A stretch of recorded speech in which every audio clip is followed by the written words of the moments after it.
A lot of this isn't going to make sense to you, and I'm sorry about that. I'm just going to start at the beginning, with the house.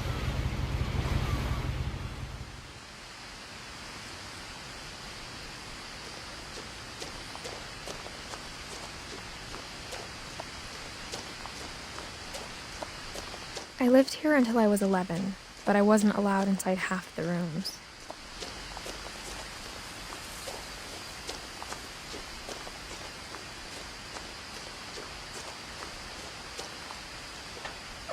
Inside the mailbox were bills from 7 years ago, marked urgent, open immediately. I hadn't been back since my brother Lewis's funeral.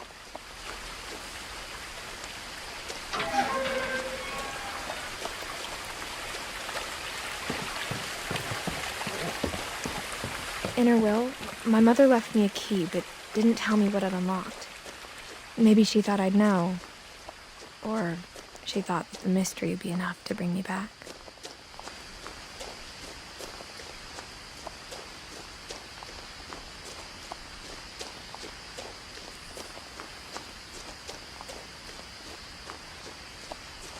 No one had driven this way in a long time, but I saw a few hoof prints.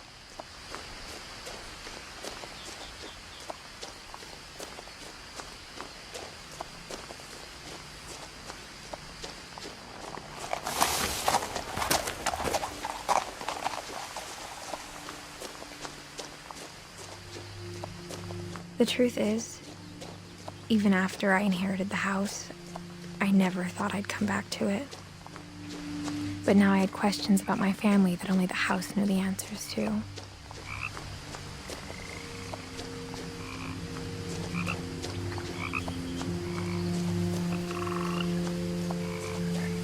The house was exactly like I remembered it, the way I'd been dreaming about it. As a child, the house made me uncomfortable in a way I couldn't put into words. Now, as a 17-year-old, I knew exactly what those words were. I was afraid of the house.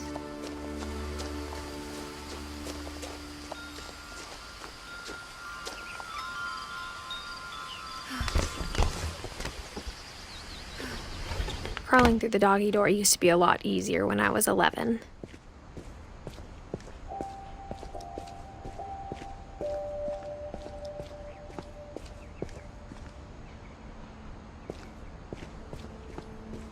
For the first time in years, I felt like I was home.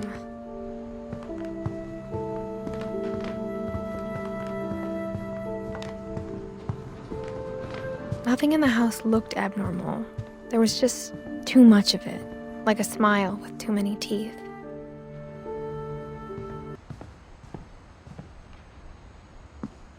After Milton disappeared, Mom sealed up all the bedrooms. Then Edie retaliated and drilled peepholes.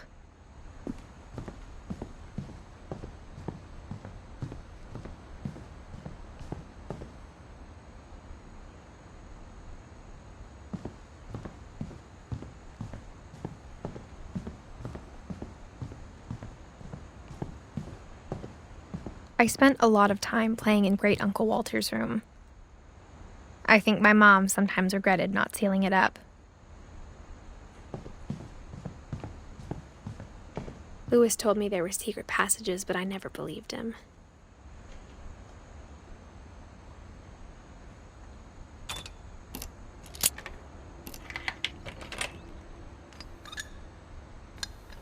Turns out, my mom was really good at keeping secrets. Now it was time to find out what my mom had been afraid of.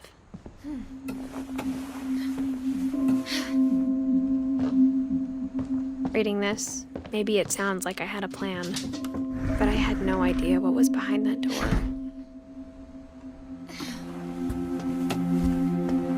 Just like I had no idea where all this was gonna lead.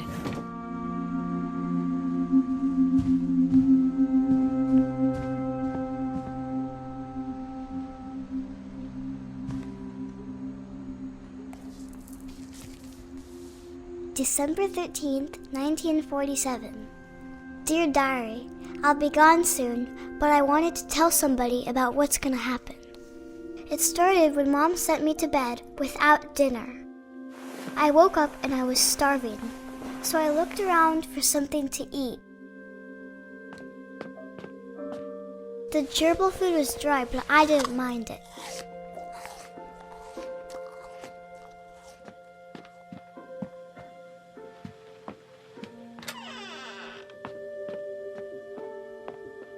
I kept eating and eating.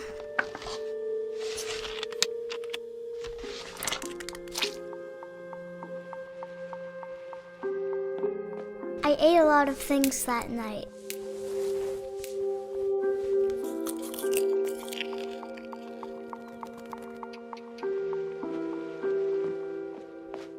Then I heard chirping outside my window.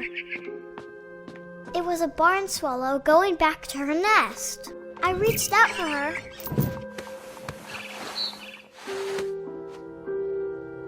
And suddenly, I was a cat.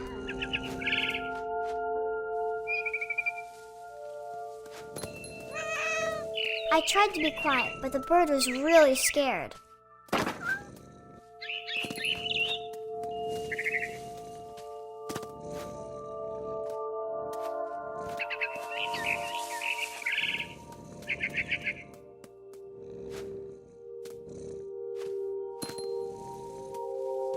Mom and Dad didn't even look at me.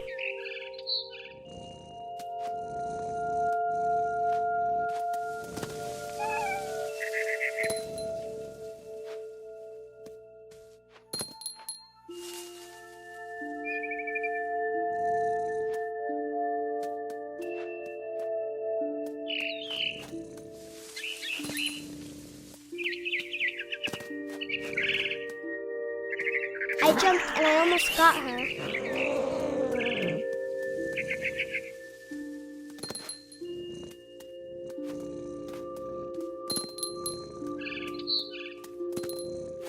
I could tell she was getting really tired. Now I was up in the big tree. I promised Dad I wouldn't climb it anymore. All I cared about was eating that mama bird.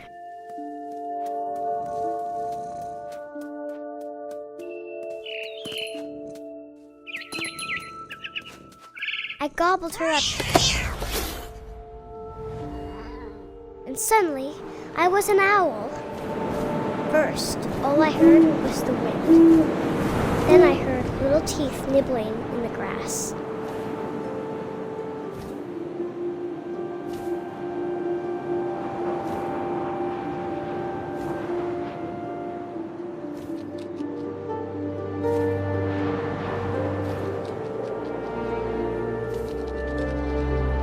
Rabbits.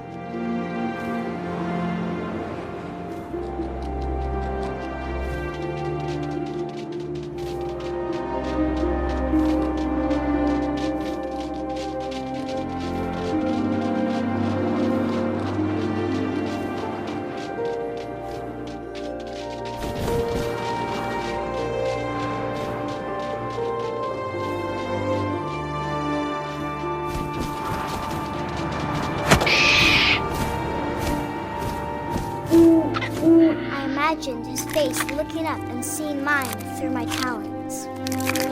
I swallowed him up, and I didn't chew one bit. Then I flew off to find something bigger.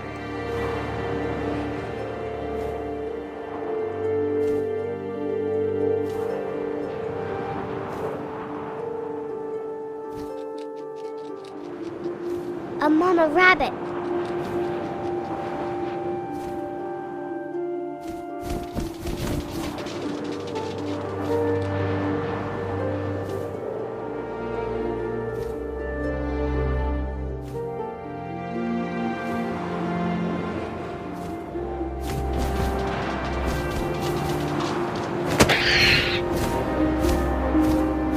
She was almost too big to carry.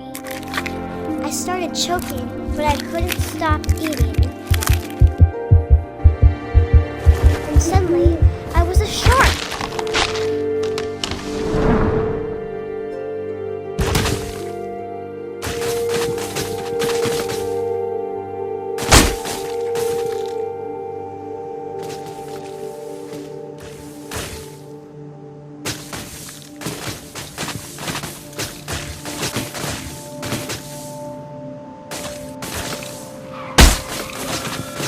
I rolled off a cliff and into the ocean. Now, I was hungrier than ever.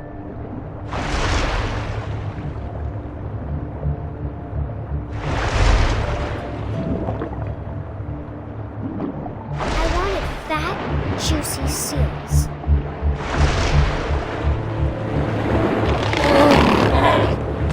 I tore off her flipper, and it tasted really good.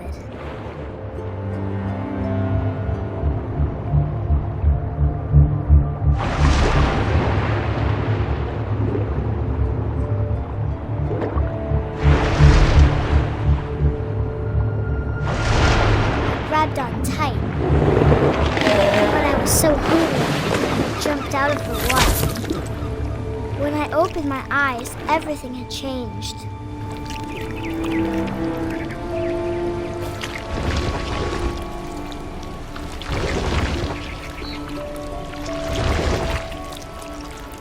Now I was a monster, and I smelled people everywhere.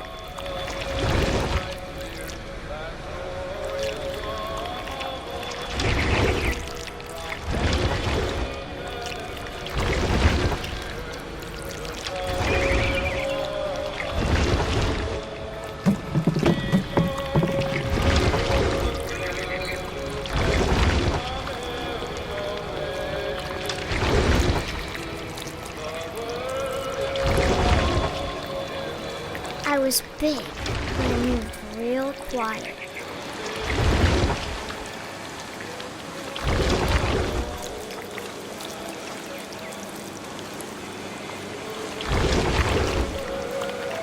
I wanted to stop, but also I didn't.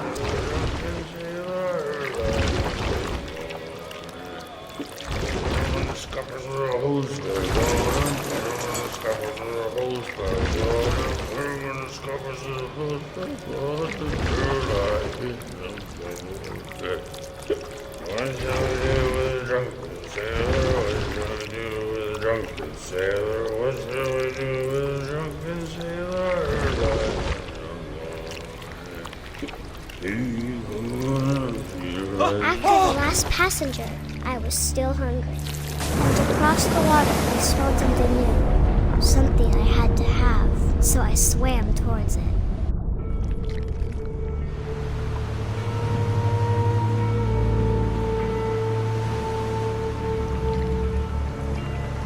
I slithered onto the sand, and the good smell went into an old pipe.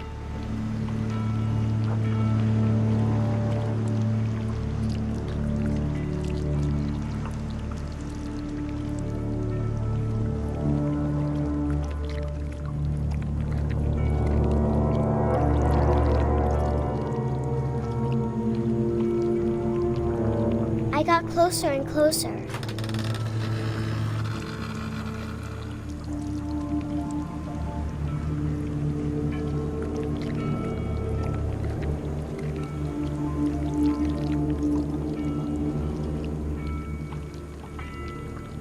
All my stomach started growling. And suddenly, I was me again. I held my breath for a long time, but I couldn't hear anything.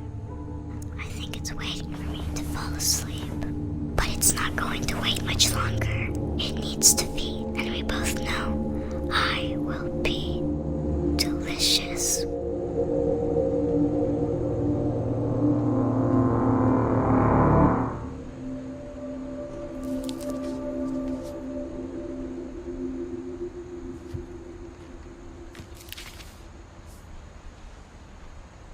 I'm not sure if I believed all of that, but I'm sure Edie would have.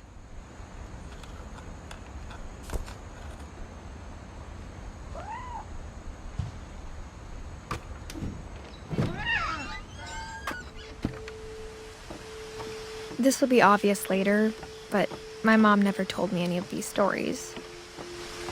Edie would have, but Mom didn't like bringing up the past.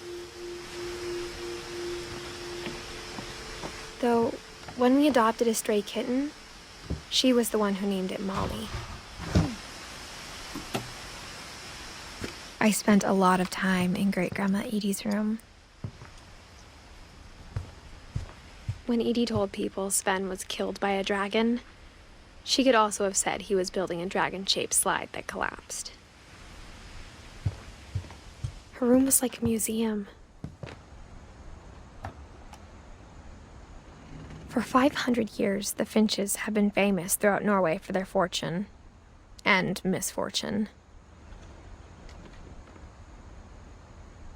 Odin Finch buries the latest victims of the family curse, his wife Ingeborg and their newborn son, Johan. On January 7th, 1937, he set sail with his family and his house, hoping to leave the curse behind. But 40-foot waves off the coast of Washington send the house and Odin to the bottom of the sea. Odin's daughter Edie, with husband Sven and baby Molly, step ashore on their new home, Orcas Island.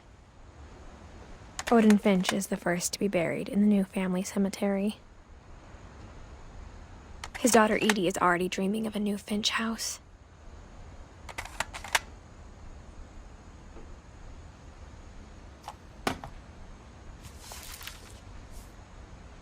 Whatever's wrong with this family, it goes back a long ways.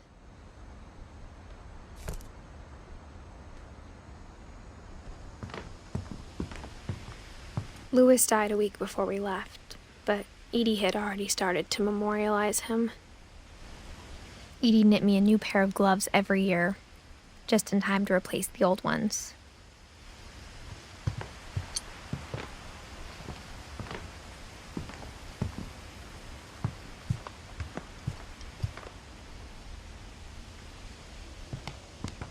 Even in her 90s, sometimes Edie seemed a lot younger than my mother.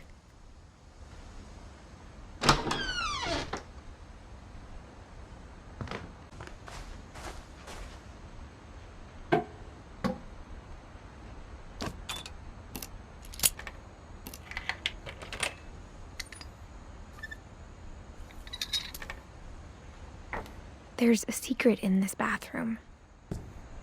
It's in the last place you would look. It isn't in the cupboard. It's hidden in this book.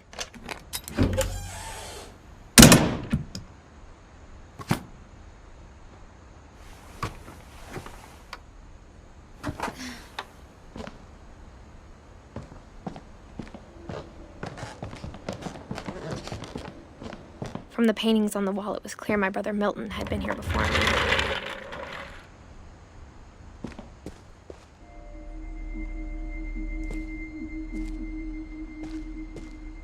I knew Grandpa Sam had a twin,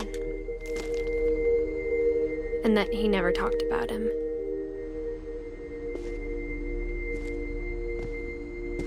I guess my grandpa didn't like history any more than my mom did.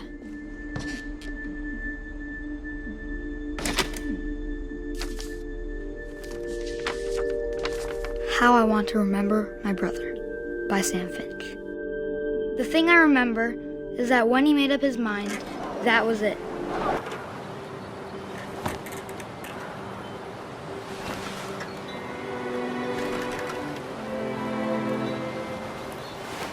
At Barbara's funeral, we swore we'd never be afraid again. And he wasn't. I think Calvin always wanted to fly.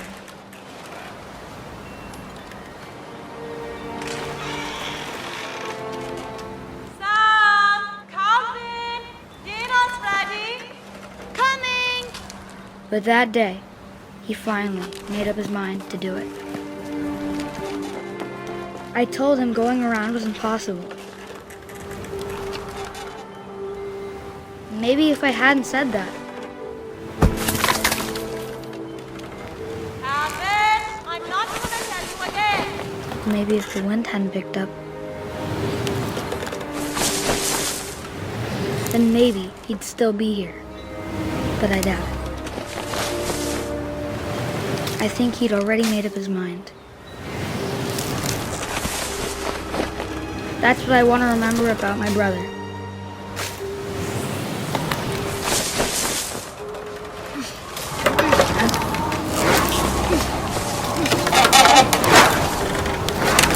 The day he made up his mind to fly. And he did.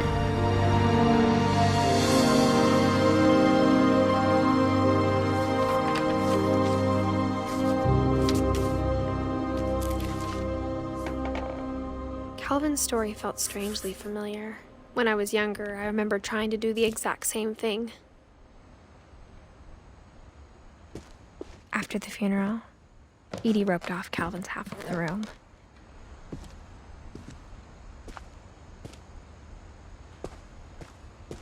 Mom said Grandpa Sam enlisted at 18 and never set foot in the room again.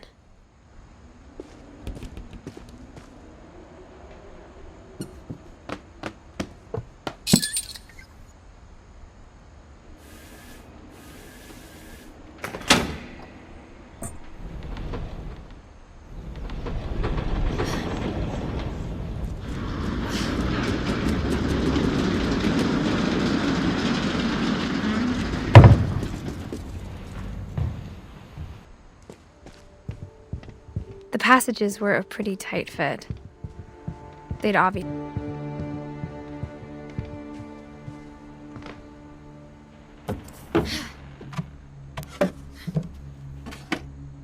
Growing up, I always thought of Barbara as a child star. I never thought about how hard it must have been for her afterwards.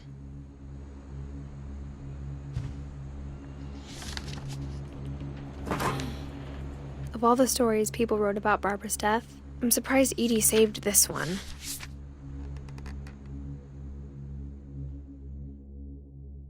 Old Jack here with another ghastly tale inspired by America's most unfortunate family. I'm calling it The Surprise Ending of Barbara Finch. As a child star, Barbara was famous for her scream. Now at 16, she was all washed up. A has-been. But in a lucky break, she'd been asked to perform her signature scream at a local convention for monster movie fans. It was just the boost her career needed. Unfortunately, her scream hadn't aged well. Getting better. I think you just need the right motivation. Her biggest fan and current boyfriend, Rick, was about to demonstrate when... Now that was a great scream. It was Barbara's father, Sven. He'd slipped into a table saw and had to be rushed to the emergency room. So Barbara got stuck babysitting her youngest brother, Walter. Her convention comeback was cancelled. Okay, I'm hearing frustration, but I'm not hearing terror. What if I tried... A gang of hoodlums in Halloween masks have been terrorizing Orcas Island tonight. Police are urging residents to... That came from the basement. You're right! Also, I loved your delivery on that. Why is your basement door locked? Because my dad likes making puzzles and secret passages. There's a key hidden in the music box. The secret is to keep winding and winding until finally the key pops out. Thanks, babe. I'll be back in a sec. 20 minutes later, Rick hadn't returned. So Barbara went to look for him, right on cue. She reached for the music box.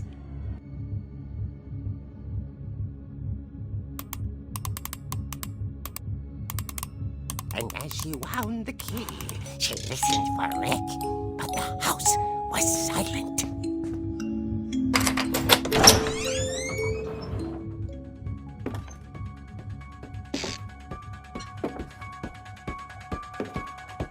She found Rick's crutch and imagined the worst.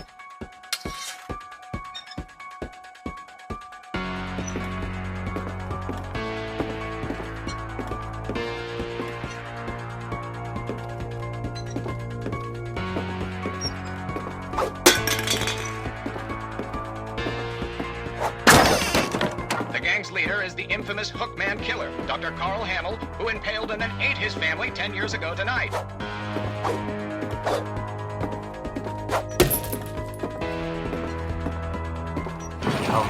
courage rattled and grew still. Oh dear!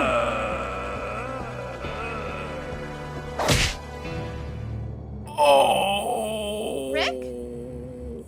Barb, relax. I was just trying to scare you to help you find your scream. Well, I'm not scared, Rick. I'm furious. Then act furious. All I'm getting from you now is that you're hurt and confused and you... She threw him out, but she kept a little something to remember him by. Barb, have you seen my other crutch? And she was still holding it when she fell asleep watching the late picture show. Hours later... Barbara! Walter, what's going on up there? Ah! Okay, I'm coming up, but if this is a trick, you're dead, Walter.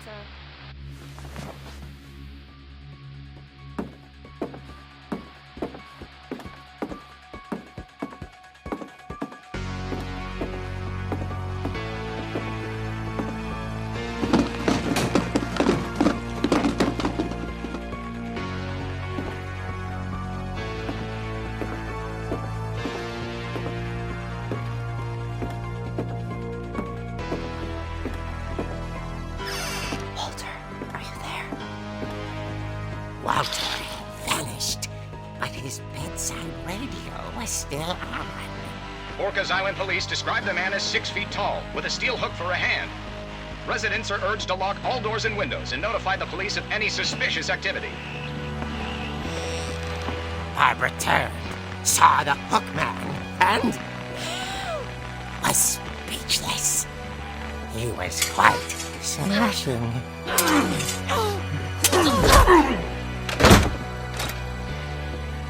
And when he was, he couldn't get enough of Barbara. Okay, Barbara, there's gotta be another way out of here.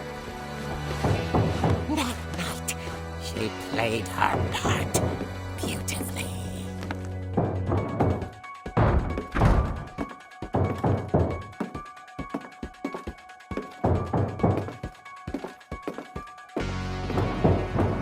She thought about abandoning Walter, but just couldn't do it.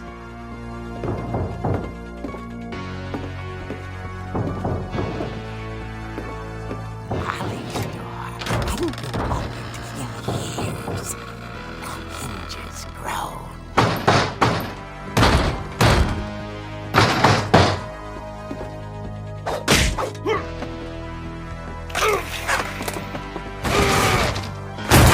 He wasn't moving, but she sensed the story might not be over yet.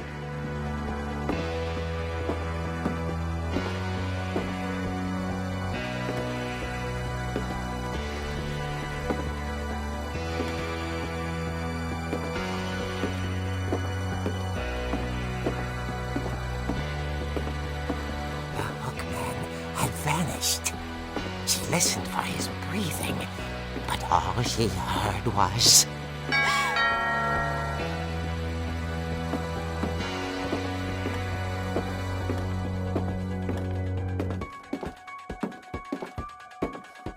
At the door, she heard whispering. It was coming from inside the house.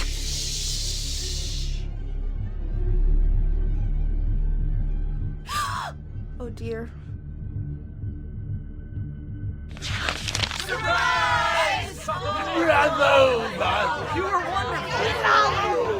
monsters had come to surprise her. For Barbara, it was a dream come true. Then she saw what kind of monsters they were, and she realized what was about to happen.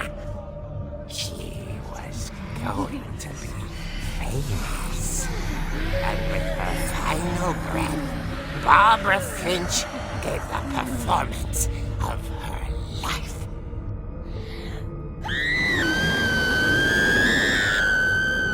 I wasn't there myself, but I hear Barbara was magnificent. Poor girl. She had a taste for stardom. But unfortunately, so did her fans. Of course, the police blamed it all on poor Rick, who disappeared the same night. And little Walter, hiding under his bed the whole time. He took it all pretty hard, but that's another story. As for Barbara, tucked inside the music box is all they ever found of her. Her ear. Now that's what I call a real eerie tale.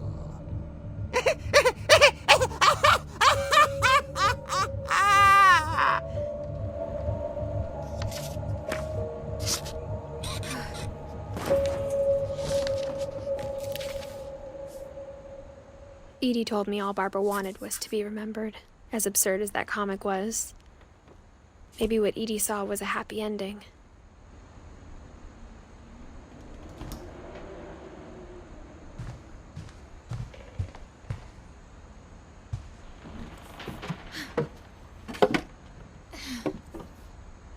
I guess now I know why Mom didn't like me playing with the music box.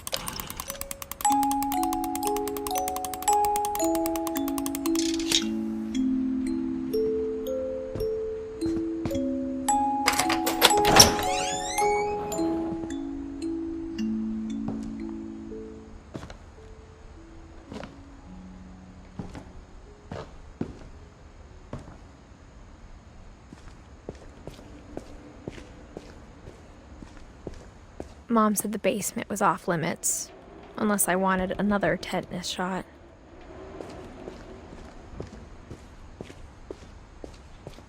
I saw Edie sneak down to the basement once, carrying packages.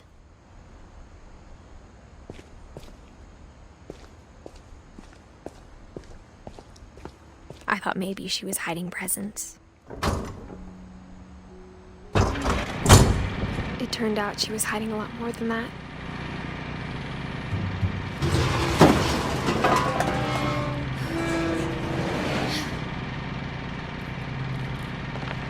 I remember asking Mom once about where Walter had gone. She said after Barbara died, he got as far away as he could. If there's a pattern in all these stories, I think it's that none of us has gotten very far.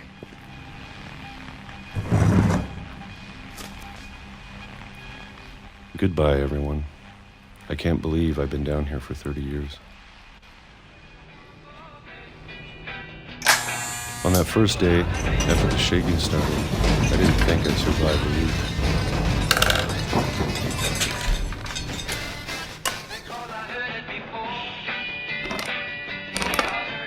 But after a few days, I settled into a routine.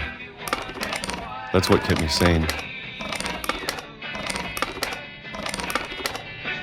Having a schedule, living for today.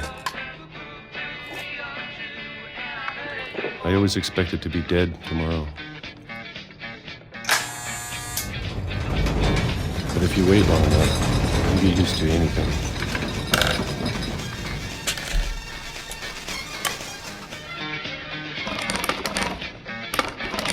Even a monster on the other side of the door starts to feel normal. Almost friendly.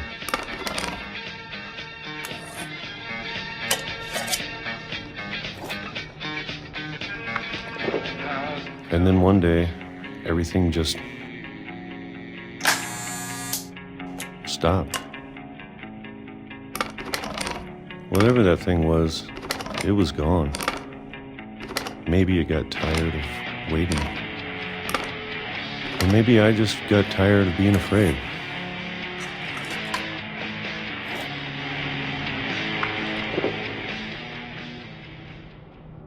It's been a week now, the longest in 30 years. I'm done waiting. I have to leave while I still can.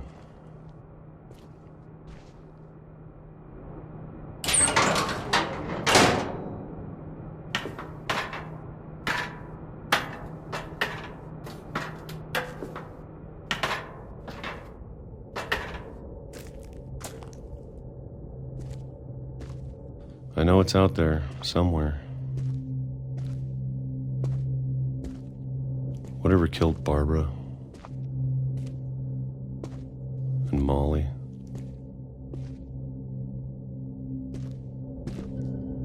and Calvin. Maybe this is all a mistake. But I need to stop living the same day, even if it kills me.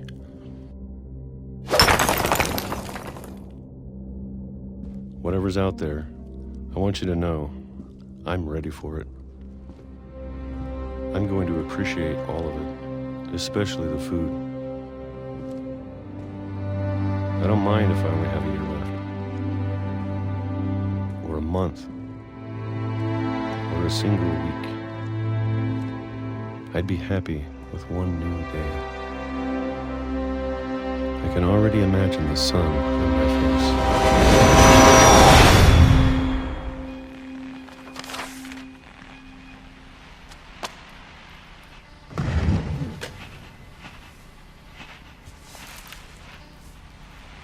Walter died when I was 6. I can't believe my mom never told me he was down here. I'm sure my mom was trying to protect me.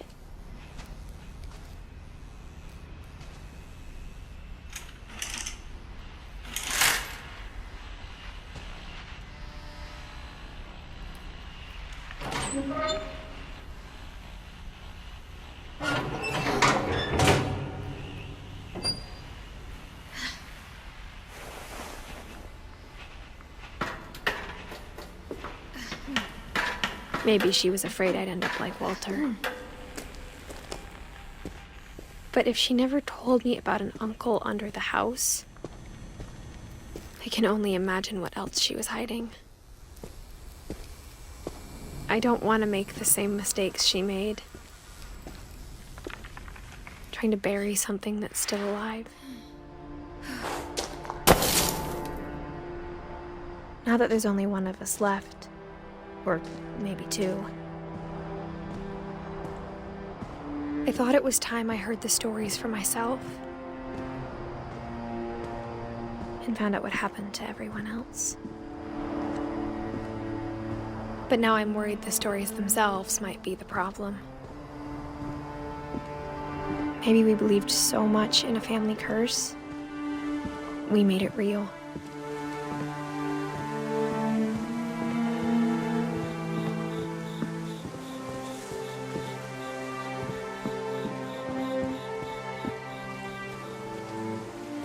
I don't know if I should even be writing this.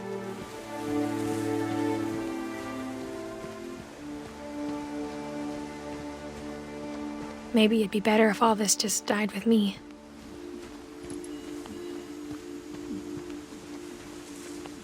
But I thought you should know about your family.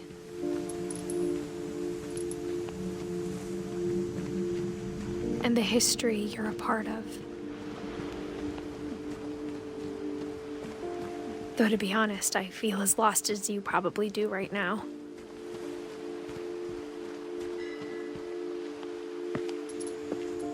I think the people in these stories believed them, for what that's worth.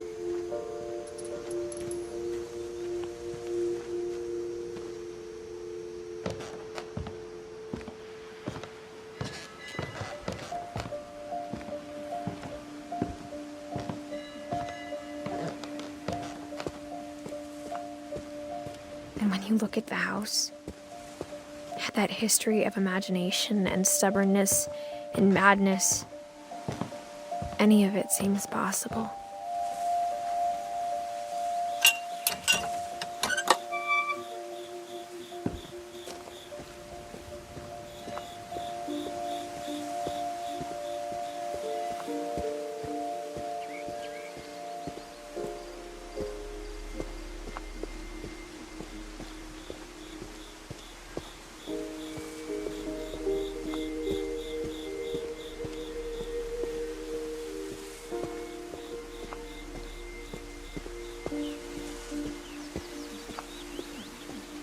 I think we've been surrounded by death for so long, we've just gotten used to it. What kind of family finishes building a cemetery before starting the house?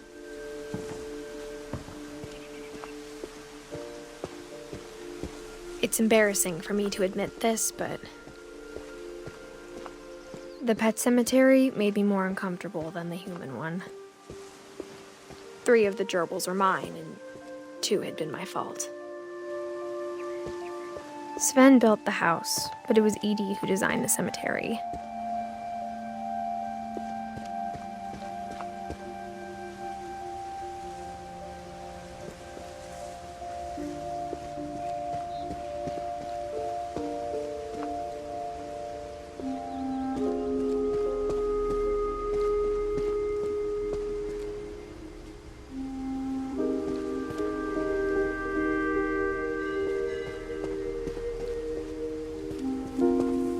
I'm sure Odin's monument had been Edie's idea. My mom was always trying to move on, but for Edie, the past never went away.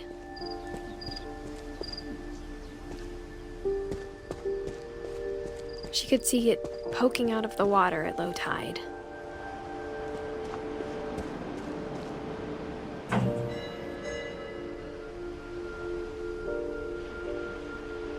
Edie said she dreamed about the old house every night.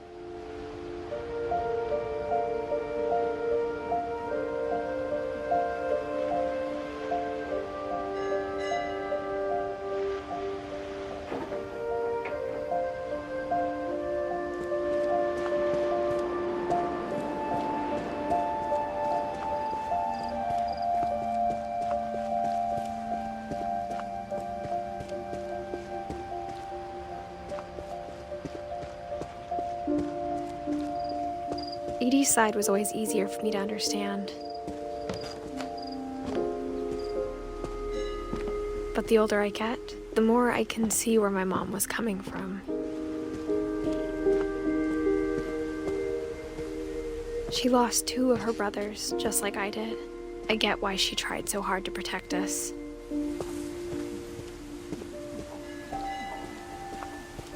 There's so many things I wish I could ask my mom now.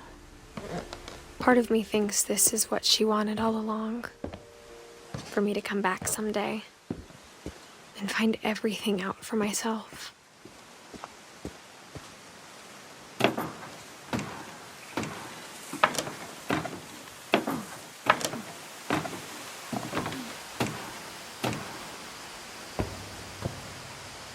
But looking back on it now,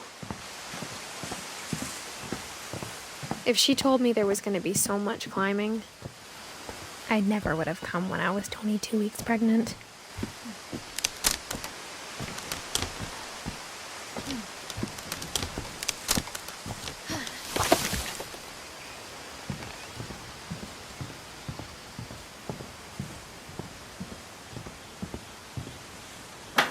I never met Grandpa Sam, but I think he and my mom had a lot in common.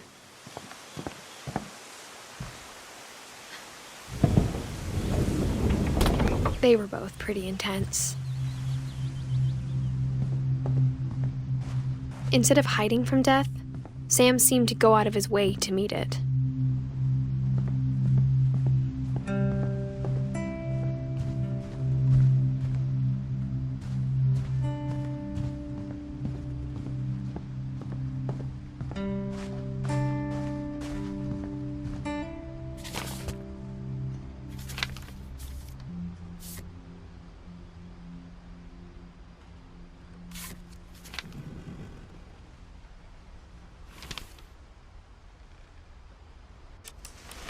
Dawn, I promise, you'll never forget this weekend.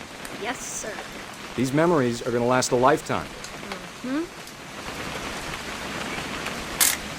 I gonna have to shoot anything? It's a hunting trip, Dawn. Shooting is strongly encouraged. Shouldn't we be leaving? Just want to get a shot of you, Dawn, then we can take off. What? Perfect. It's gonna rain the whole weekend, isn't it?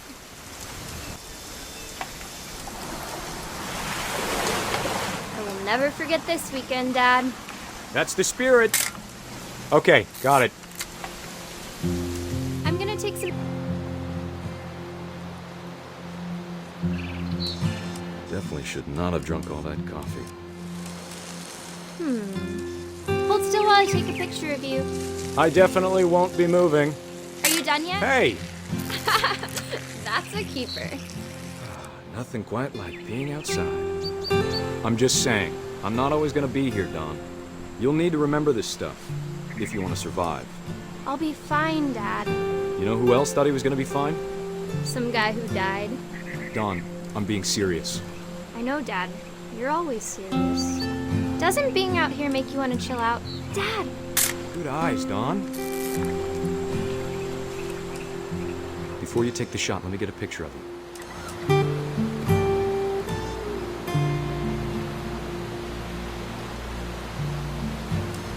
Dad, I... Just breathe. Turn off your imagination. Let me get behind you. Do I have to do this? Dawn, you don't have to do anything.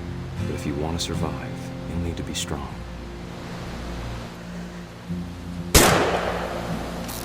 Great shot, Dawn!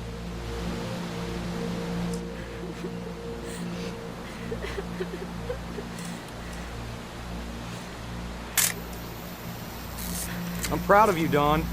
Always remember that, okay?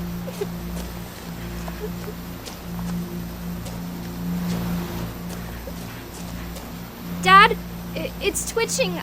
I think That's it's totally normal, Dawn. Just focus on the camera. Try not to think about... Dad!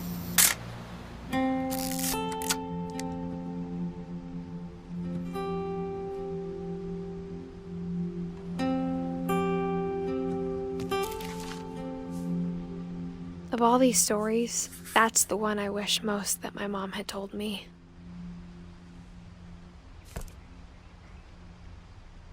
Sam spent his life shooting photos, but Mom said he got nervous being in front of the camera. I guess we're all afraid of something.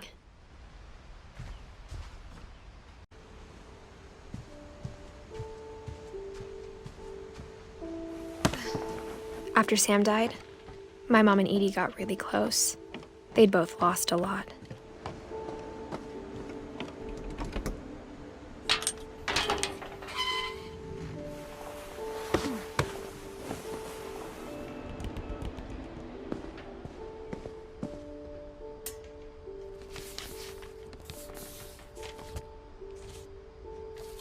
Dear Kay, do you remember the way Gregory used to laugh when he thought he was alone?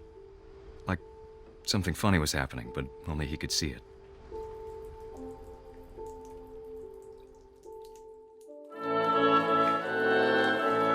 I think he saw things the rest of us don't.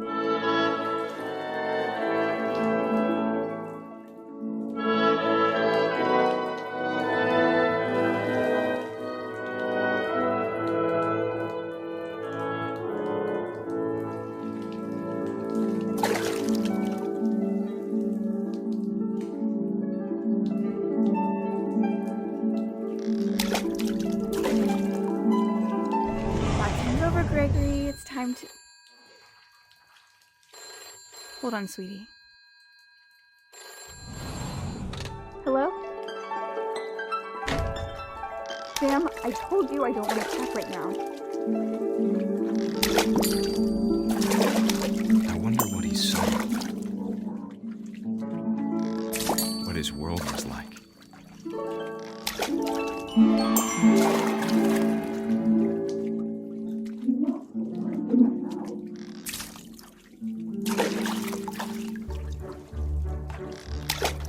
He reminded me so much of Calvin. Lost in his imagination. Whatever it was he saw.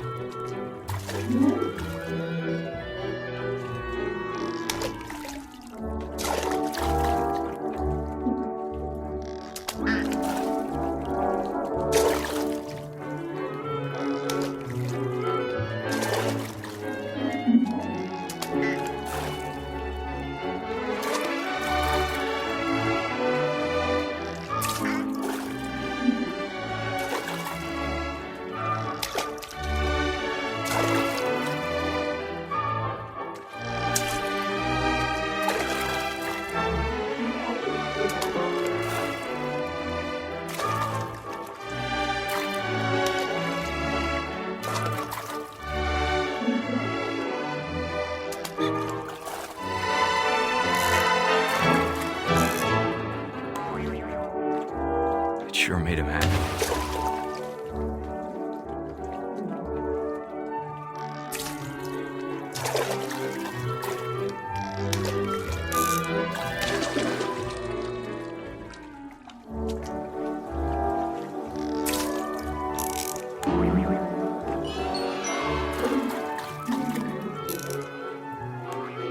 I know how silly it sounds.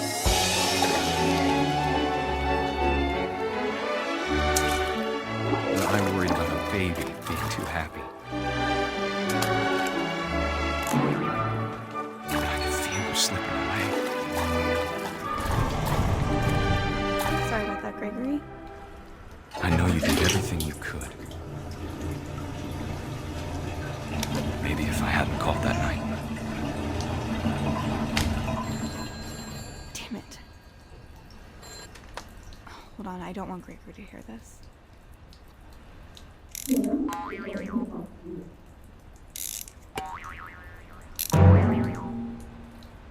wish he could have told us about the world he saw.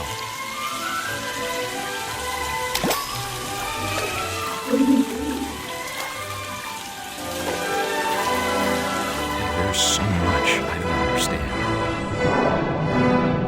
about Gregory, about everything.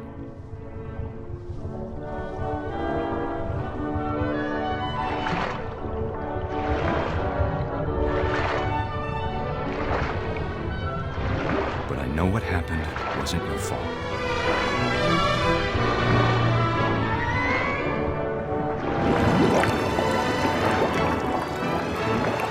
I'm sure he's happy. And he'd want you to be happy too. Good luck, Kay. Love, Sam.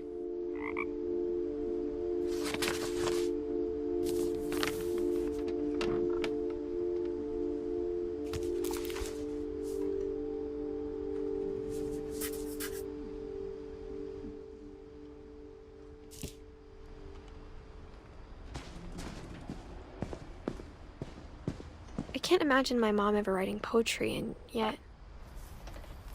A poem for Gus, who always said the wedding was a bad idea. Our father never hit us kids, at least not very hard, before the day my brother said with teenage disregard that he'd be dead before he'd see a wedding in our yard.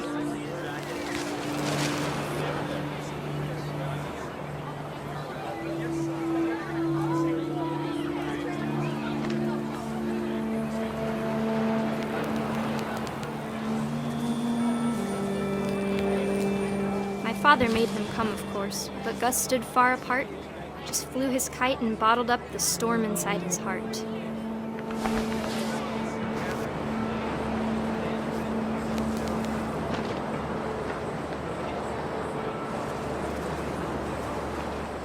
I tried to talk him out of it, but though he'd never met her, "We don't need a stepmom," were the words that I now pronounce you husband and wife. You may kiss the bride.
When the time for photos came, Dad ordered him to come here.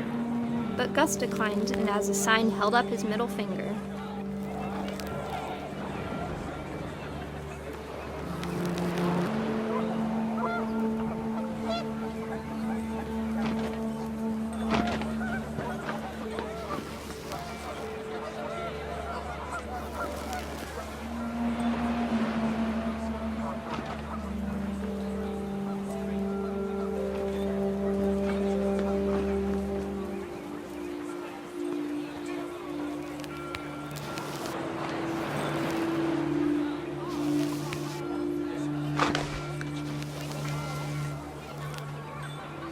picked up, and panicked geese appeared and quickly went.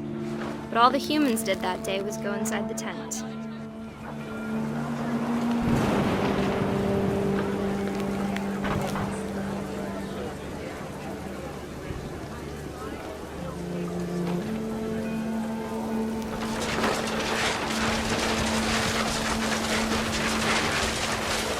The rain came down in buckets then, but no one seemed afraid that nature might destroy the tent our dad had crudely made.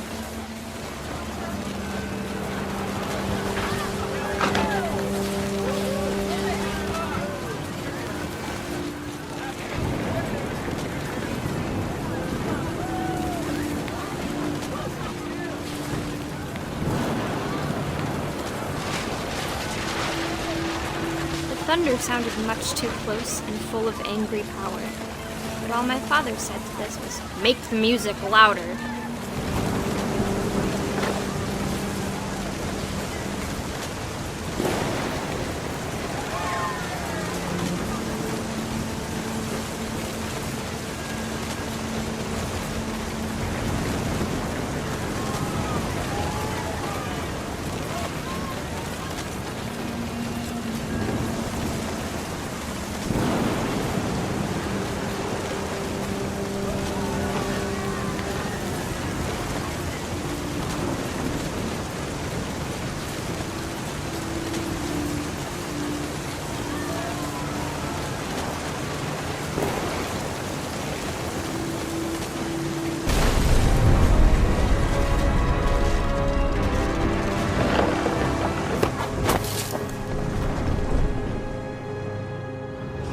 I wish that I could truly say I thought about you on that day. Out there on the beach alone, just you, the wind, the sea, and foam. But I didn't, until we found you.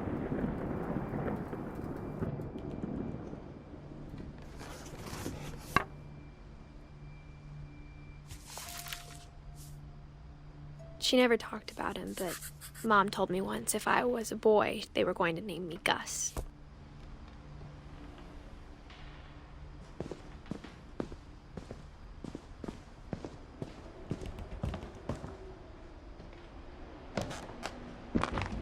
My mom moved up to the loft after her brothers died.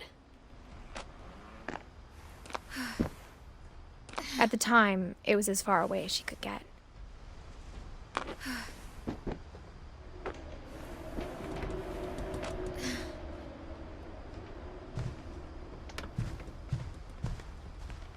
She spent a summer building houses in Calcutta, where she met my dad, Sanjay. Religion was another thing my mom never talked about, but I think it helped her a lot after her dad died.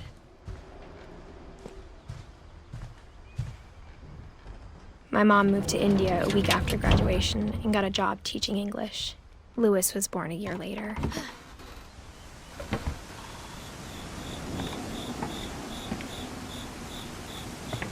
When my dad died, I don't think Mom knew where else to go.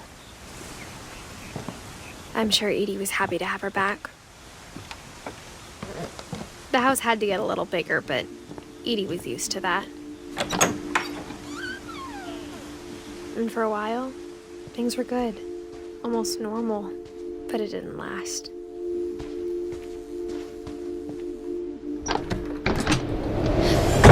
The beginning of the end was Milton's 10th birthday, when Edie gave him a castle.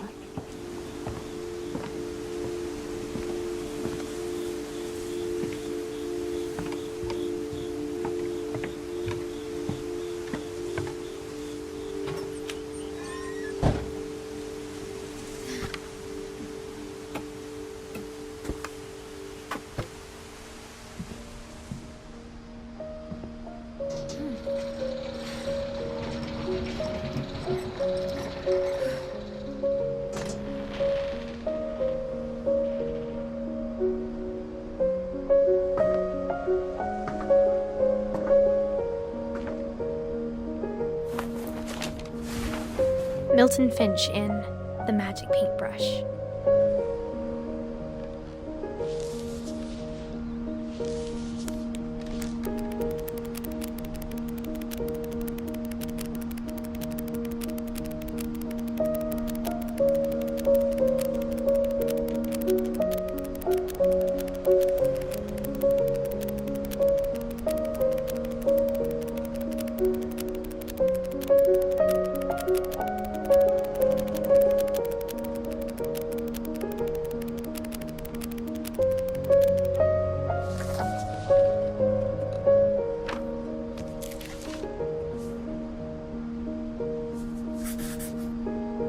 was 4 when Milton disappeared.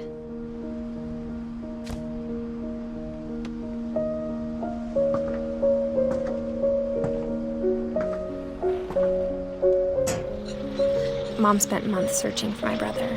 Then she sealed the doors.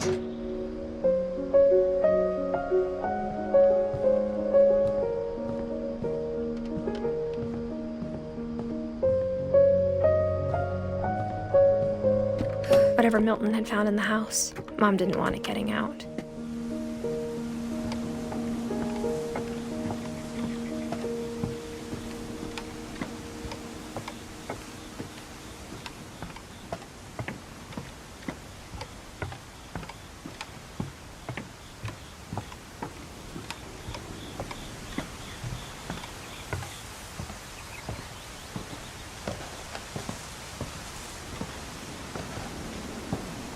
Mom definitely blamed Edie, but I think Louis blamed himself.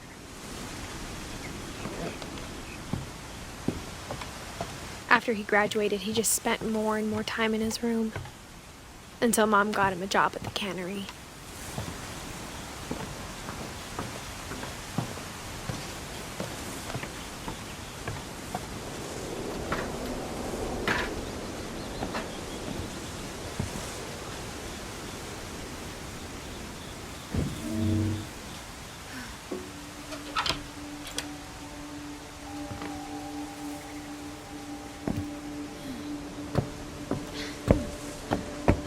Louis's room smelled very, very familiar.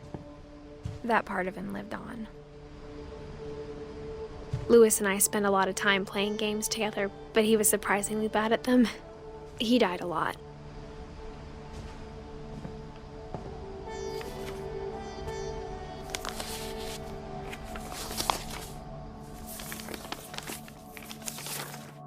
Dear Mrs. Finch, as Louis's psychiatrist, I can understand your desire for an explanation. As I see it, the trouble began in January, shortly after we convinced your son to seek treatment for substance abuse. Newly sober, I believe Louis first noticed the monotony of his daily life.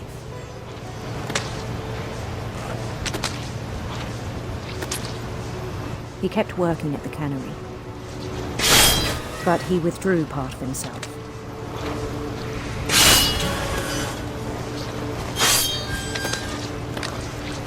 In our sessions, I saw the same behavior.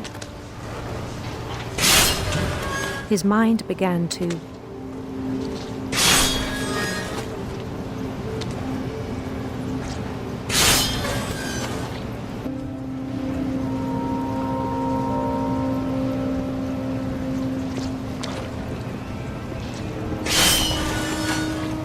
I asked him to describe it. He said he started small, imagining a labyrinth. He'd feel his way about. Then something moved. Bats. And toads.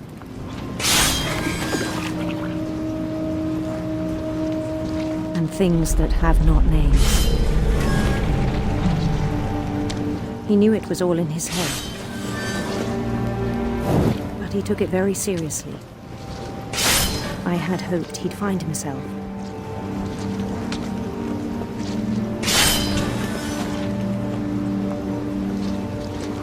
But he found something more.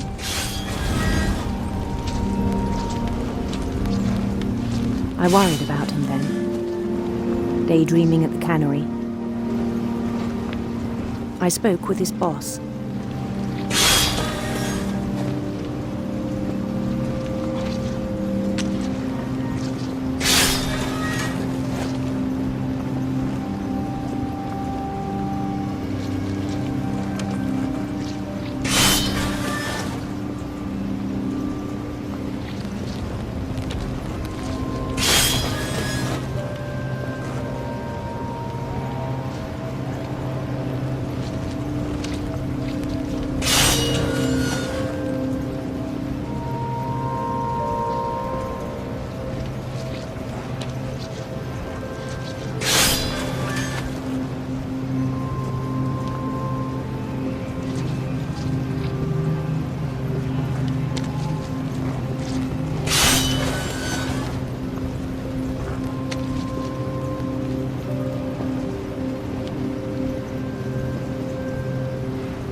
but he said Lewis had become a model employee. Methodical, tireless, focused. Like a whole new Lewis. So I let him go on.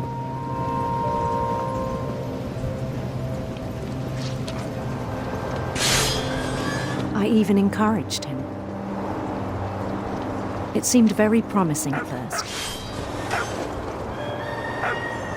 He told me he'd made a new friend.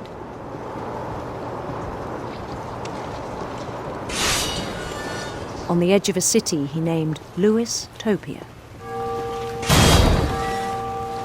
He built the city up slowly, brick by brick.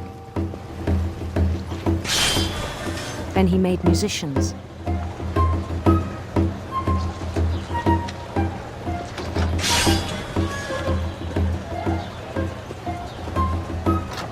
And songs for them to play. He talked about starting a band. And he was always humming something. Every day his imagination grew stronger. He no longer spoke at the cannery. But his chopping was as reliable as ever. Then one day it struck him that all the cheering crowds, even the stones under his feet, were all in his imagination,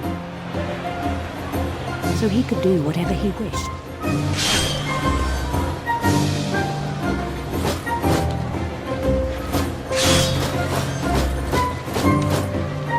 He held an election for mayor, and he won. They begged him to stay, but his mind was already wandering. It became a game for him.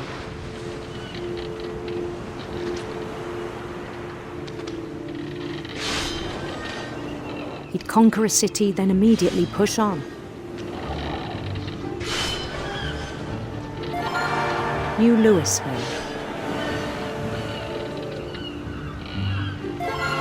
St. Louis. He started drifting away from our reality.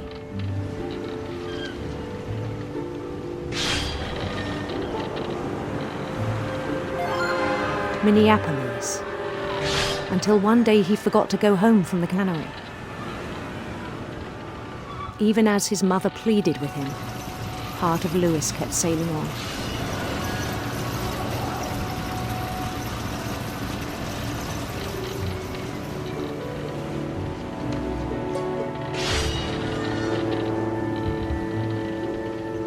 In Lewisburg, he heard rumors of a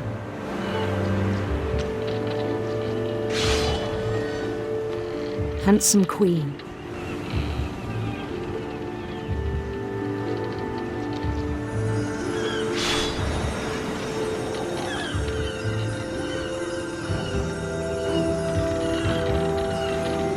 The queen was on her own quest for sinister serpents.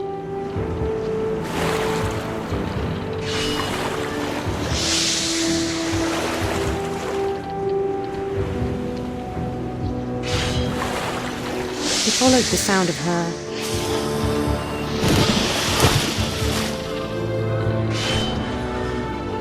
silver harp.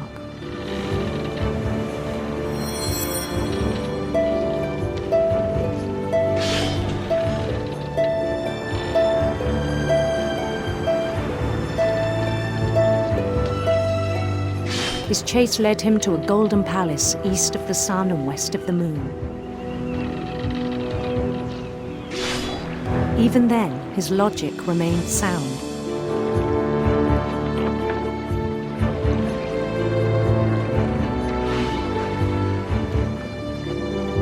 He knew the world was all in his imagination.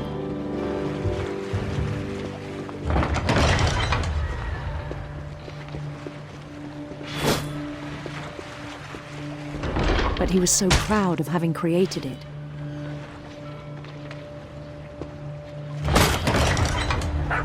In his own eyes, he'd become something greater than a king.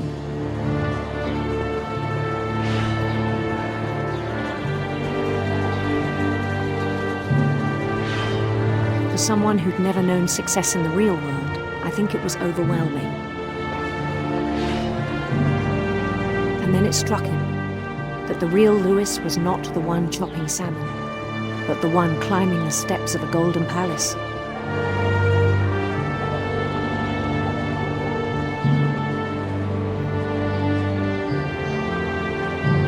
My imagination is as real as my body, he told me.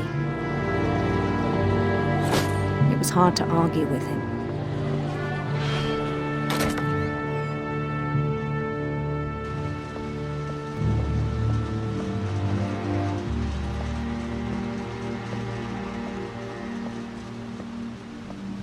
He began to forget the world we know.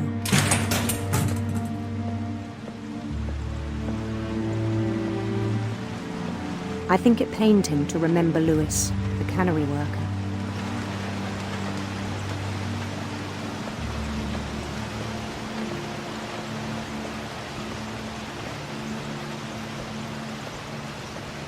He began to despise the man with a royal contempt.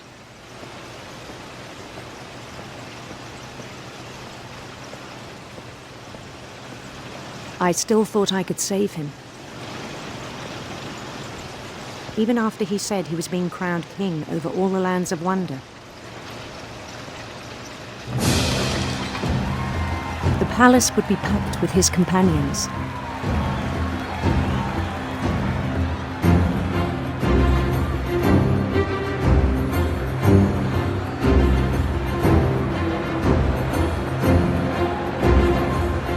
Including the wise Calico who'd insisted on inviting him.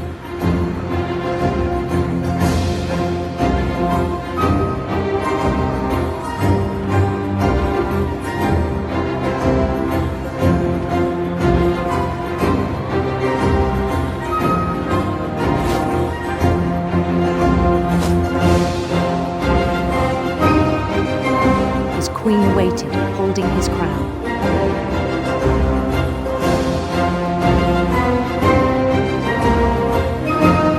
There was only one thing left to do.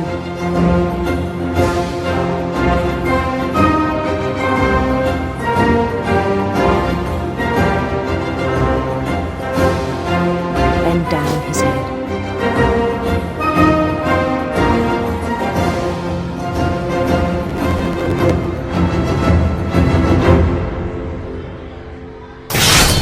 And the rest I think you know. Mrs. Finch, your son was a kind man who will be missed by all of us who knew him.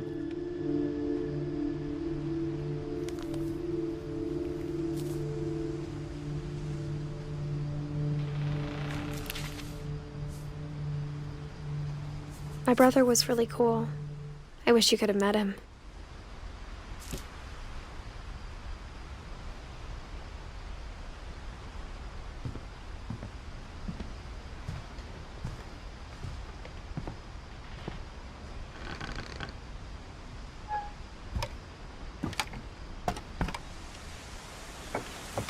On the way back from Lewis's funeral, my mom told me to start packing.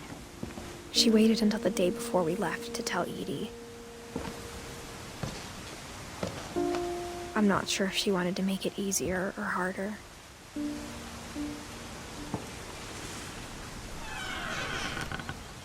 I wish we'd stayed. But I understand why we left.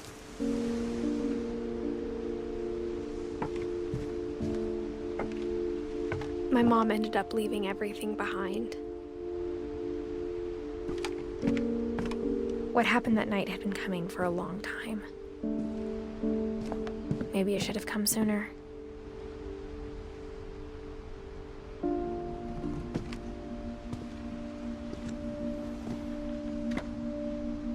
But it had to end one way or another.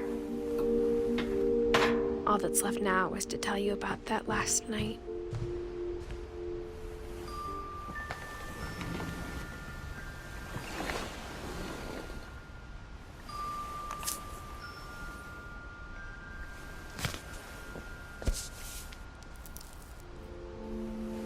That whole last day, Edie just watched us pack and didn't say a word. Until supper, when she raised her glass and said, "To our final night together, and all our final nights apart." Grandma, you know what I said about alcohol. Some of your medications are very Edith, specific. I left a present for you in the hallway. Why don't you go open it? The grown-ups have to argue now. I'm sorry, you're right. We're all leaving tomorrow. Let's just enjoy our last... I'm not leaving. Edith, you're excused.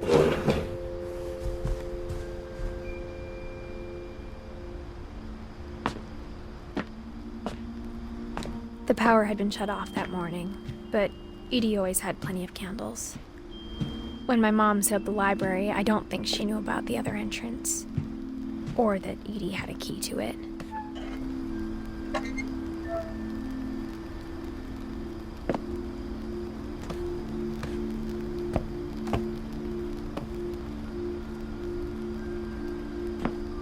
That thing you're afraid of isn't going to end when you leave the house.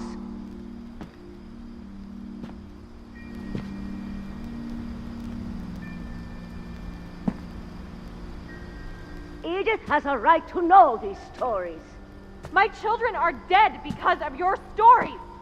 I think it's best if Edith and I leave tonight. We'll have the nursing home send a van for you in the morning, okay?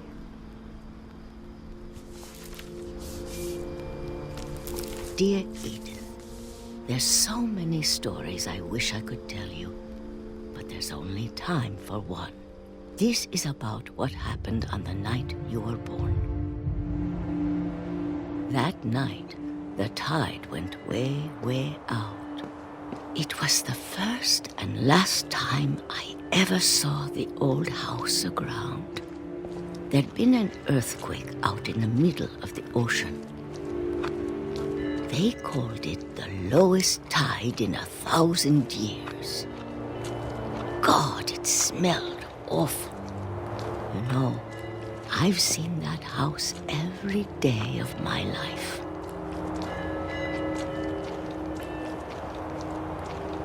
But I never thought I'd go back to it. When the fog rolled in, I lost my way.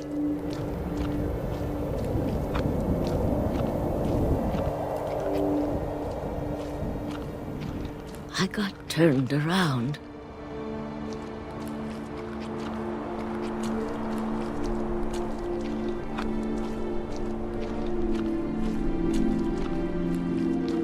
For a while, I wandered.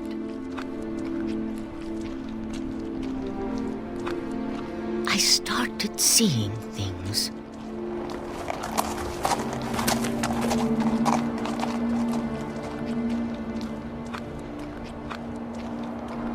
Things I'd forgotten had ever existed.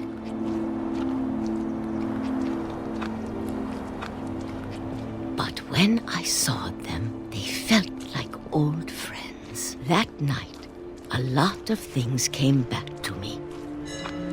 Or maybe I came back to them.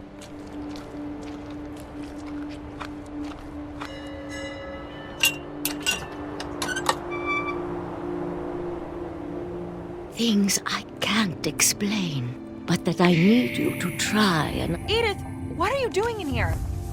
It's mine. Edith! Mom, you're gonna rip it! Let go!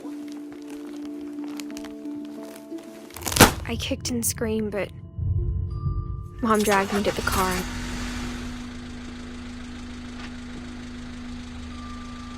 I never saw Great-Grandma Edie again. The next morning, the van came to pick her up, but she was already gone. After that, we moved around a lot.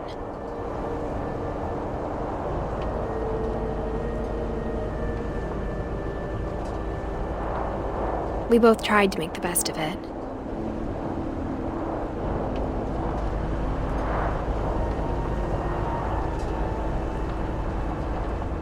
A few years went by.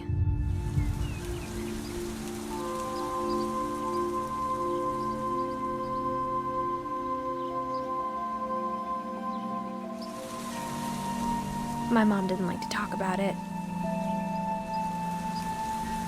But she started getting sick a lot. The rest happened pretty quickly.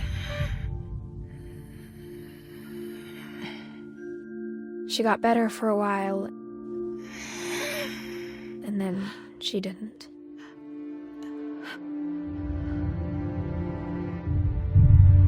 And then I was alone.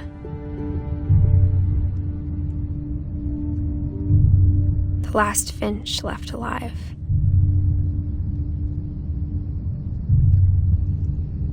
Until I found out about you. I'm still not sure what to tell you about all this. If we lived forever, maybe we'd have time to understand things. But as it is, I think the best we can do is try to open our eyes.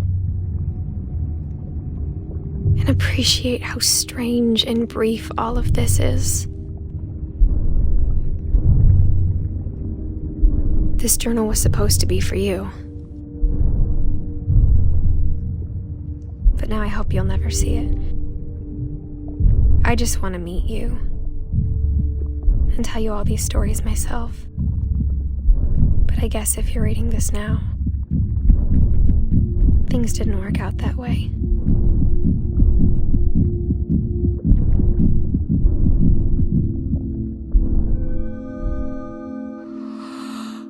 This is where your story begins. I'm sorry I won't be there to see it. It's a lot to ask, but I don't want you to be sad that I'm gone. I want you to be amazed that any of us ever had a chance to be here at all. Good luck.